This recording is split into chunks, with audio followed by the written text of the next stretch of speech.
Et pour Malamine, hip hip hip. Près de Béziers, en ce soir d'avril 1995, la fête bat son plein. Allez, Au futur médaillé d'or, hip hip hip. À seulement 25 ans, Malamine Koné célèbre sa présélection pour défendre le maillot tricolore de boxe pour les JO d'Atlanta de 1996. Mais il sait que pour gagner, il doit s'entraîner. Et toujours plus. Le jeune homme s'éclipse alors de la soirée et monte dans sa voiture. Alors qu'il s'engouffre dans le dernier rond-point avant son hôtel, une voiture lancée à pleine vitesse lui coupe la priorité et le percute de plein fouet. Le choc est d'une violence inouïe. Malamine est inconscient, la tête échouée sur le volant. Il ne reste plus qu'une option. Vous êtes sûr ? Nous n'avons pas d'autre choix. Pour le sauver, il faut amputer. Et soudain, Malamine se réveille. Aujourd'hui, je vous emmène sur les pas de Malamine Koné, un entrepreneur français d'origine malienne qui, de berger à boxeur, a créé l'une des marques sportswear françaises les plus connues des années 2000, Ernest. Histoire d'un succès d'ailleurs qui se terminera, disons, en demi-teinte.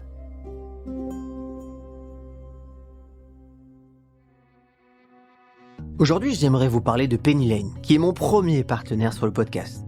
Alors Penny Lane, c'est l'aventure de 7 entrepreneurs qui veulent simplifier la comptabilité. Ils commencent alors par interroger plus d'une centaine d'entrepreneurs. Et le constat est sans appel. Ils aiment leur comptable, mais n'ont pas les bons outils. Ils se lancent alors dans un pari fou, créer un cabinet d'expertise comptable interne pour tester et améliorer leur outil. Après des milliers de feedbacks, ils finissent par revendre leur cabinet interne. Penny Lane permet donc aujourd'hui de gérer sa facturation d'achat, de vente, piloter sa trésorerie. Et la grosse différence avec tous les autres outils, c'est qu'il est partagé avec son expert comptable et qu'il permet donc d'avoir des données financières fiables et en temps réel. Penny Lane compte aujourd'hui plus de 20 000 clients. Une belle histoire qui commence.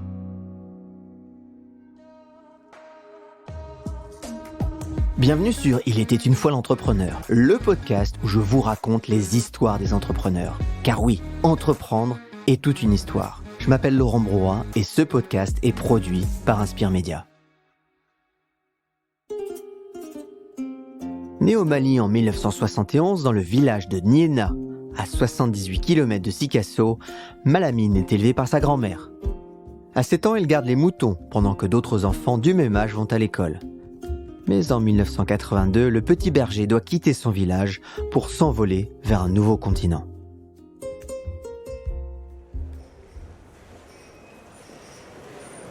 Bonjour mon garçon, bienvenue en France. Hé Malamine, moi c'est Daouda, je suis ton petit frère. On va dormir dans la même chambre. Bonjour. Redouille le garçon à son père et à son petit frère qu'il rencontre pour la toute première fois. Malamine Koné a 10 ans. Il vient de débarquer à Saint-Denis, cité des Francs-Moisins. Il rejoint ses parents émigrés en France peu après sa naissance. Il ne connaît pas sa famille, ne parle pas un mot de français et se retrouve au milieu d'une fratrie de 9 frères et sœurs. Mais de nature curieuse et sociable, son envie de communiquer est plus forte que tout. Pour s'intégrer, il sait qu'il n'a pas le choix, il doit apprendre et apprendre vite. Déterminé et opiniâtre, Malamine étudie sans relâche. En parallèle, pour canaliser son énergie, son père l'inscrit avec ses frères au football.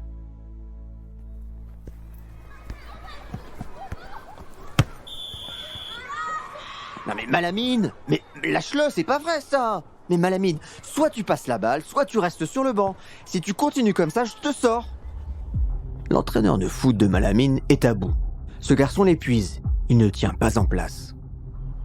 Ah mais monsieur Koné, votre fils, il commence à me plaire là, hein. Il est terrible, se chamaille avec tout le monde, c'est pas sport ça, écoute rien. Je suis désolé, j'en ai bien conscience, mais il ne m'écoute pas beaucoup non plus. Non mais, inscrivez-le plutôt à la boxe, le ptio. Qui se défoule sur un ring. Rigueur et discipline, ça lui fera pas de mal. Hein, ça te fera pas de mal, Malamine? Chose dite, chose faite, le père de Malamine, lui-même boxeur, inscrit le jeune ado au club de boxe. Et là, c'est la révélation. Téméraire et courageux, il découvre le dépassement de soi, l'envie d'être le meilleur. D'ailleurs, il est rapidement surnommé la panthère, car comme le félin, Malamine est agile et fonce sur ses proies à chaque combat. Il devient champion de France amateur catégorie poids moyen à 2 reprises. Et en 1995, la consécration arrive. Il est présélectionné pour les Jeux Olympiques de 96 à Atlanta. Sauf que tout ne se passe pas exactement comme prévu. Allongé sur son lit d'hôpital, terrassé par la douleur, Malamine tente de bouger sa jambe déchiquetée par de multiples cicatrices. Doucement, Mala. Attends, je vais t'aider. Bouge pas. Sa petite amie et fidèle soutien tente de l'aider à se redresser lorsque le chirurgien fait irruption dans sa chambre. Monsieur Koné, j'ai une bonne nouvelle et une mauvaise nouvelle. La bonne, s'il vous plaît?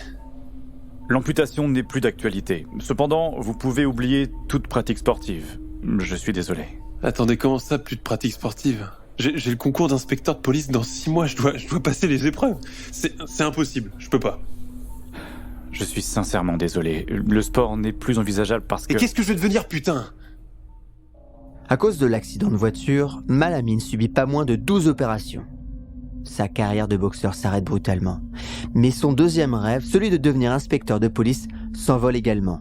Il ne lui reste que son DUG de droit en poche.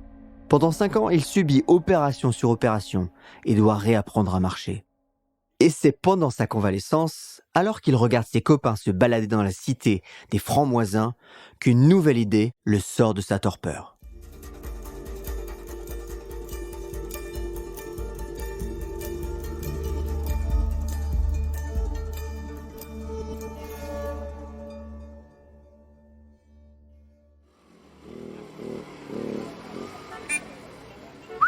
Trop le style, Amidou. Eh, merci mec, mais c'est juste un sweat, un jean, hein. Ouais, mais je sais pas, il y a un truc. Tu sais, depuis que j'ai rien d'autre à faire que de regarder passer les gens, tu sais quoi. Non mais, la mode, c'est vous les mecs, c'est nous, c'est la banlieue. Depuis quelque temps, les marques streetwear, tout droit venues des cités, explosent. Et avec la victoire de la France lors de la Coupe du Monde de 98, cette France black, blanc, beurre semble s'ouvrir sur sa diversité. Malamine le sent. Il observe les succès de Comme 8, Bullrot. Il se dit qu'il y a une place à prendre, et c'est dans le sport qu'il décide de tout miser. Janvier 1999, cité des Francs-Moisins. L'appartement des Koné est bien bruyant en ce dimanche midi. Malamine est venu rendre visite à ses parents, comme souvent le dimanche. Il marche sans béquille depuis quelques semaines, son genou ne lui fait presque plus mal. Dans le salon, la télé est allumée. Malamine et ses frères ne ratent aucun match de foot. J'ai quelque chose à vous dire. C'est décidé, je lance ma marque de fringues de sport. Une marque stylée pour habiller les sportifs. Vous voyez là leur maillot? Et bah l'année prochaine, c'est moi qui les habille. Mais tu sais même pas dessiner. Et puis il faut avoir fait des études de commerce. Et la concurrence, frère? Nike, Reebok, tout ça. Malamine encaisse leurs inquiétudes. L'adversité ne lui fait pas peur. Des coups, il en a pris. Beaucoup. Sur le ring d'abord et depuis son accident. Et c'est ainsi que l'ex-athlète relève les gants et lance en 1999 Ernest, sa marque de sportswear. Aussi patient et déterminé que la panthère, son sobriquet lorsqu'il était boxeur, Malamine décide de faire du félin son logo. Il choisit le nom Ernest en référence au basketteur américain Michael Jordan, son athlète préféré. Ernest comme Altesse des airs, aller toujours plus haut, toujours plus loin.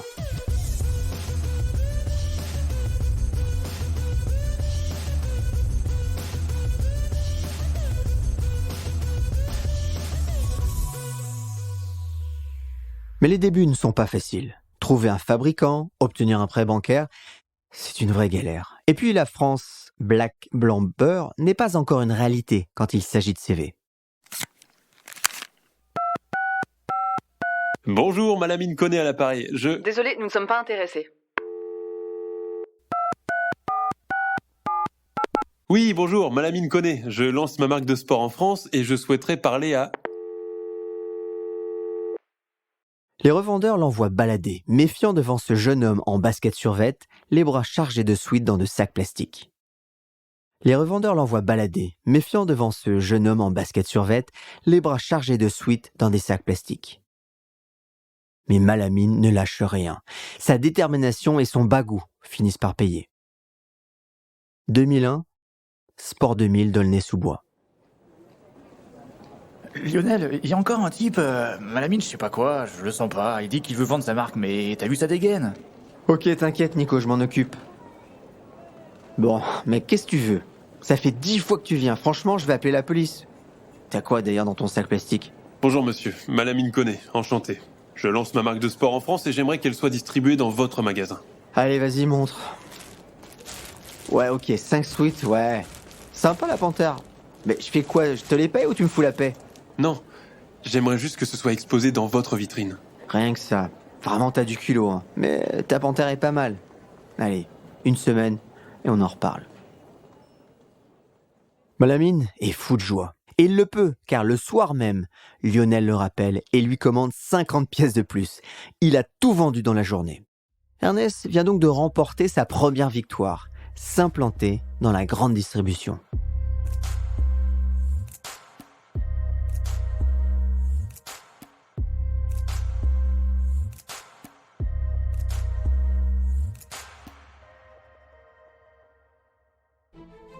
Pas question de s'arrêter sur cette victoire. Le prochain combat, devenir le premier équipementier français de sport. Sauf que face à la concurrence, l'enjeu est de taille. Mais Malamine est malin. Grâce à ses études de droit, il décèle une faille dans les contrats liant équipementiers et footballeurs professionnels. Ces contrats les lient sur le terrain, mais pas du tout hors du stade. Malamine va donc habiller les joueurs en dehors de leurs pratiques sportives. Et le voilà sur la route, le coffre rempli de vêtements pour faire le tour des stades et des sorties d'entraînement. Stade de la J Auxerre, hiver 2000. -5 au thermomètre. Malgré le froid, Malamine est dans les gradins. Il observe, concentré, les joueurs de la J Auxerre s'entraîner. Hé Malamine, mais qu'est-ce que tu fais là? Trop content de te voir, mec. Salut Steve. Steve Marley est son grand copain, des années sport-études, devenu entre-temps footballeur pro. Les deux amis se tombent dans les bras. Mais qu'est-ce que tu fais ici? Tu deviens quoi d'ailleurs? Eh bah, tu vas pas le croire, mais j'ai lancé Ernest, une marque de sport. Je suis là car je cherche des joueurs qui accepteraient de porter mes fringues en dehors des stades. Eh ben, bienvenue à la maison, mon pote. Allez, viens, je vais te présenter aux copains. La chasse aux ambassadeurs a commencé. Steve lui propose de miser sur Olivier Capot.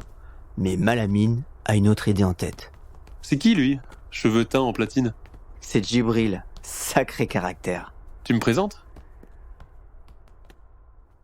Et sous les yeux de Giroud, pas très content de voir débarquer sur les heures d'entraînement ce type avec ses sweats sous le bras, Malamine Koné rencontre Djibril Cissé. Djibril est jeune, 18 ans, fougueux et déterminé. C'est décidé. Voilà l'égérie d'Ernest. Steve Marley, Djibril Cissé et même Giroud deviennent ainsi les premiers ambassadeurs de la marque. Puis suivent Didier Drogba, Sylvain Wiltord, Christophe Dugarry. En 2004, il devient l'équipementier du Stade Rennais. C'est vraiment la consécration pour Malamine. Sauf qu'Ernest n'a jamais fabriqué d'équipements sportifs professionnels. Ni une ni deux, Malamine trouve rapidement une solution. Il signe un accord avec Uhlsport, un équipementier allemand de football qui accepte de produire pour Ernest. La chance lui sourit. Cette même année, l'équipe bretonne termine 4e de la Ligue 1. Les retombées ne se font pas attendre. Les contrats s'enchaînent. FC Nantes, Valenciennes, Lille, Auxerre, Fulham en Angleterre, Boavista, Porto au Portugal et même l'équipe nationale du Mali, son équipe de cœur. La Panthère a conquis un nouveau territoire à la barbe et au nez des grandes multinationales. Malamine ne baisse pas la garde pour autant. Les grands équipementiers agacés d'avoir été attaqués sur leur territoire incluent désormais l'extra-sportif dans tous leurs contrats. Mais l'entrepreneur est paré à prendre les coups. Il multiplie les appuis en signant des licences avec Hamelin pour la papeterie et bagagerie, avec Alain Afflelou pour les lunettes ou bien L'Oréal pour les savons et déodorants. Succès immédiat. De 5 millions d'euros de chiffre d'affaires en 2002 à près de 20 millions en 2003, Ernest atteint 100 millions de chiffre d'affaires en 2005. En 2006, la marque est distribuée dans près de 2000 magasins français et réalise un chiffre d'affaires de plus de 120 millions d'euros. Malamine récupère 10% des royalties. Son rêve fou de devenir le premier équipementier sportif en France est devenu réalité. Il est désormais riche. La panthère est désormais partout. Mais les problèmes aussi commencent à l'encercler. Ernest doit verser plusieurs centaines de milliers d'euros pour chaque contrat d'équipementier signé. Cela coûte beaucoup d'argent et les retombées sont très inégales. À chaque défaite d'un club, l'image d'Ernest en pâtit. En parallèle, la marque peine à percer à l'international. Malamine voit grand, mais il a besoin de tout contrôler. À ce stade, l'entreprise, plus proche de la PME que de la multinationale, devrait grandir. Mais Malamine délègue peu. En 2006, le manque de transparence de sa structure est pointé du doigt par le magazine L'Expansion. Puis, son fabricant Ulsport le lâche pour cause de différents protocolaires. Franck Calfon, son licencié textile, se retrouve à produire de l'équipement pro. La production, malheureusement, ne suit plus. Fin mai 2017, avenue des Sports, Valenciennes. La saison vient de se terminer pour le club de football. Malamine Koné est convoqué pour une réunion par les dirigeants du club. L'ambiance est tendue. Francis Descourrières, le président du club, ne mâche pas ses mots. Malamine, nous t'avons fait confiance, mais tes tenues, c'est de la merde. Premièrement, on a été livré après le début de la saison. Tu trouves ça normal ? Et excuse-moi Francis, mais j'ai fait ce que j'ai pu. Aucun équipementier ne livre correctement. Même Adidas a eu du retard cette année. Ce n'est pas une excuse, Malamine. En plus, on avait commandé les maillots en bleu roi et on a eu du bleu ciel, le même que l'OM. Non mais la honte ! Et pour couronner le tout, les chaussettes déteignent au lavage. Ok Francis, du calme. Au final, les maillots étaient quand même bleus et avec ton design. Aucun autre équipementier ne te laisse avoir ton propre design. Non mais là, je m'en fous du design. On est passé pour des amateurs. La honte, je te dis. Notre collaboration s'arrête là. Rebelote au FC Nantes. Le nouveau propriétaire du club, Valdemar Kita, pointe du doigt la qualité des équipements et le non-respect des délais de livraison. Il met fin au contrat avec Ernest. Puis, Lille et Fulham expriment leur mécontentement. Ernest perd les contrats 1 à 1. Face à Puma, Nike ou Adidas, Ernest se retrouve considéré comme un équipementier de milieu de gamme. Les difficultés de gestion et logistique finissent par faire couler la marque. Même Auxerre, le club de cœur de Koné, le club qui a soutenu Ernest depuis le début, ne renouvelle pas en 2017 son contrat de sponsoring. En novembre 2017, Ernest est placé en liquidation judiciaire. Malamine réussit à conserver sa marque de justesse.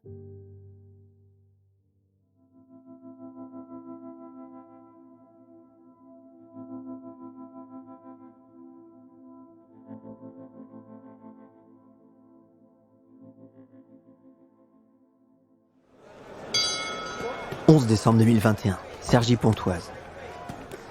Les mains sont moites, les fronts en sueur. Vas-y Chekmar, bien ton hypercute. Tes arrières, attention à ta garde.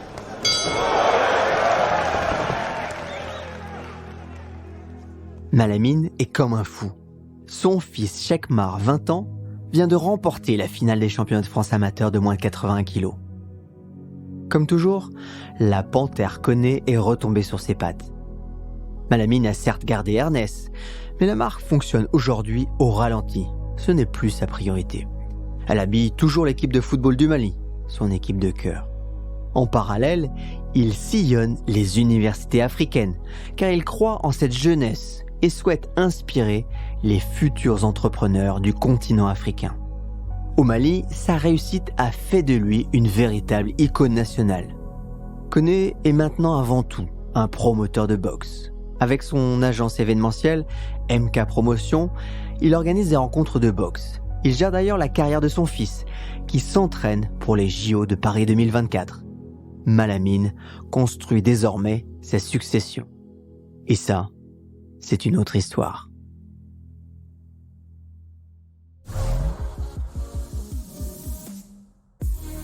Merci. Je crois que c'est le mot le plus simple pour exprimer ce que je ressens là maintenant. Merci d'avoir pris le temps d'écouter car ce podcast représente beaucoup de travail. D'ailleurs, pensez bien à mettre des étoiles et à parler de ce podcast autour de vous seulement si vous avez appris des choses ou si vous avez été inspiré. Ce podcast a été écrit et réalisé grâce à Thibaut, Frédéric et Marie. Allez, je vous donne rendez-vous au prochain épisode.